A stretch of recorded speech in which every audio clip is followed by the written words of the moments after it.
से निवेदन करूंगा कि आजादी के उपलक्ष्य में 2 शब्द बोलेंगे। इसके भाइयों बहनों, आज हम सभी लोग अपने न्यू गोल्डनेस कॉम्प्लेक्स यहाँ पर श्री साईं बाबा मंदिर जी के भगवान श्री गणेश भगवान साईं बाबा और अम्बे माता के सानिध्य में देश का 76वां स्वतंत्रता दिवस आज मना रहे हैं। अभी अभी यहाँ पर हमने झंडा वंदन किया है, तिरंगे को सलामी दी है, हमने अपने राष्ट्रगान का वंदन किया है और हम सभी लोग बड़े सौभाग्यशाली हैं कि हमें आज ये दिन अपने देश की स्वतंत्रता दिवस मनाने का अवसर प्राप्त हुआ है। वरना आज के इस दिन को पाने के लिए ये स्वतंत्रता जो मिली है, ये बड़ी आसानी से नहीं मिली है। हम सभी लोग अच्छी तरह से जानते हैं। लाखों देशभक्तों ने इसके लिए अपनी कुर्बानी दी, अनेक परिवार तबाह हो गए,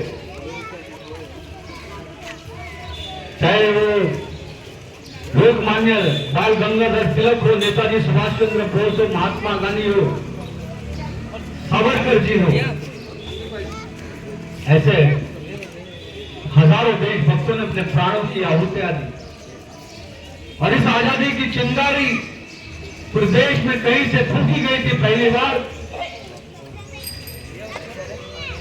तो वो छत्रपति शिवाजी महाराज जी के द्वारा जब देश पूरा मुगलों से गुलाम था,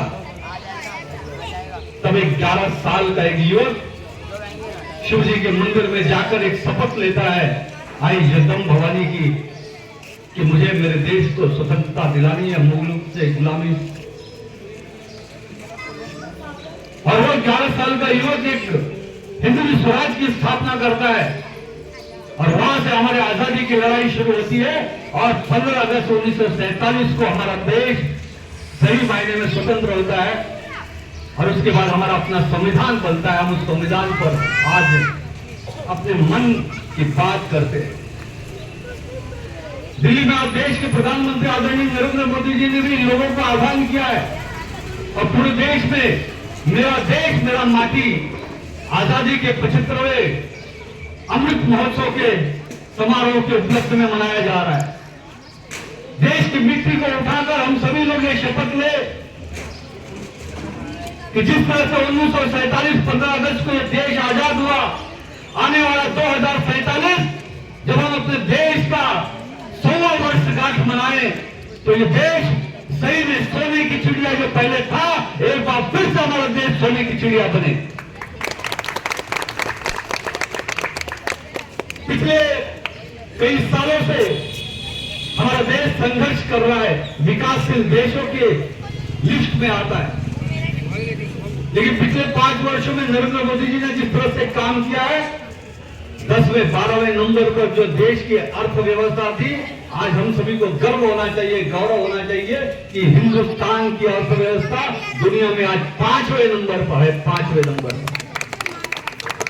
और आज मोदी जी ने शपथ लिया है, संकल्प लिया है कि आने वाले 1 साल के अंदर इस देश की अर्थव्यवस्था को दुनिया के हम 3रे नंबर का देश बनाएंगे।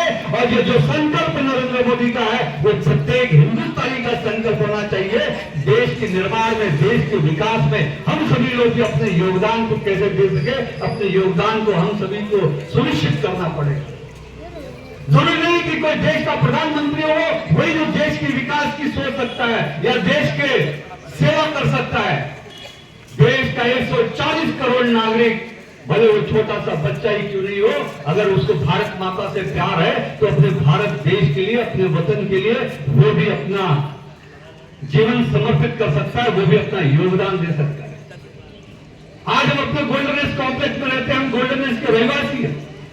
अगर हम अपने इस कॉम्प्लेक्स को अच्छी तरह से स्वच्छ रखते हैं, सुरक्षित रखते हैं, तो ये भी एक तरह की राष्ट्र सेवा है, देश सेवा है। हम जिस बिल्डिंग में रहते हैं उस बिल्डिंग में अगर अपने किसी पड़ोसी को कोई दुख है, कोई तकलीफ है, अगर हम उसके दुख में, तकलीफ में उसके आंखों के आंसू को पोंछने का काम करते हैं, तो ये भी एक देश सेवा है, ये भी एक राष्ट्रभक्ति है। हम अगर रास्ते में कहीं जा रहे, कोई पत्थर पड़ा हुआ है, अगर उस पत्थर से ठोकर खाकर कोई मेरा भाई मेरी बहन गिरती है और उस पत्थर को उठाकर मैं रोड के किनारे रख देता हूं, तो ये भी सही मायने में एक राष्ट्रभक्ति, एक देशभक्ति। देशभक्ति, राष्ट्रभक्ति के बहुत सारे पैमाने हैं। जरूरी है कि हम हमारे दिल में रखकर भारत माता की सेवा किस रूप में करते हैं। आप जिस रूप में चाहे उस रूप में करिए, सेवा के रूप में करिए, पूजा के रूप में करिए, विकास के रूप में करिए। अगर हर आदमी, मैं तो ये मानता हूं, मेरा अपना सोच है, अपने परिवार को सही ढंग से चला ले, सही ढंग से नौकरी करके या व्यवसाय करके या किसी भी प्रकार से अच्छी प्रकार से धनार्जन करके अपने परिवार को चला ले, तो ये भी एक सही राष्ट्रभक्ति है। क्योंकि हमारे देश में कोई भी बेरोजगारी नहीं रहे, ये देश के प्रधानमंत्री के साथ साथ हम सभी का भी कर्तव्य है कि हमारे आस पड़ोस में अगर कोई बेरोजगार व्यक्ति है, तो अगर मेरे जान पहचान की कोई कंपनी है, कोई फैक्ट्री है, तो हम उसको वहां पर रोजगार कैसे दिला सकते। और इन्हीं सभी कामों को हम सबको संगठित एकजुट होकर काम करना है। पिछले 1 सालों से महानगर पालिका की कमेटी भंग है।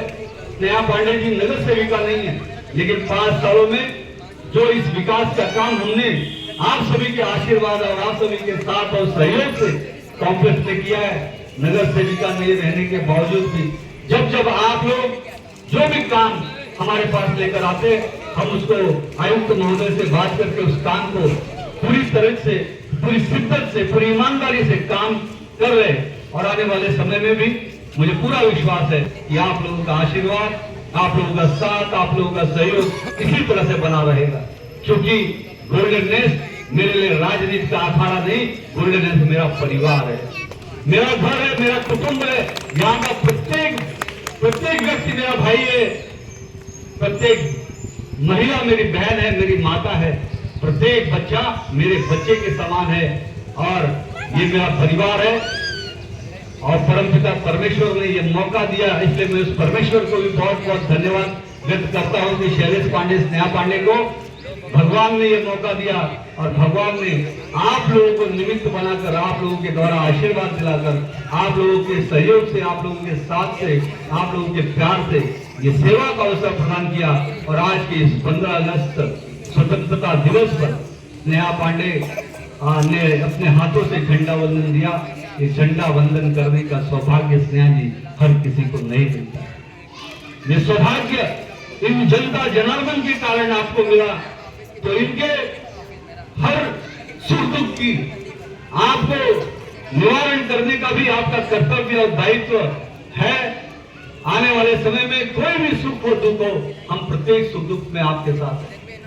मैं एक बार फिर से RS यादव जी, RR यादव जी, गुप्ता जी, सिंह साहब और RR जी का हृदय से बहुत बहुत धन्यवाद व्यक्त करता हूं कि आपने हमें यहाँ पर बुलाया, हमें ये सौभाग्य प्रदान किया और मुझे 2 शब्द अपने मन की बात कहने का अवसर प्रदान किया। इसलिए मैं हृदय से बहुत बहुत धन्यवाद व्यक्त करता हूँ। धन्यवाद।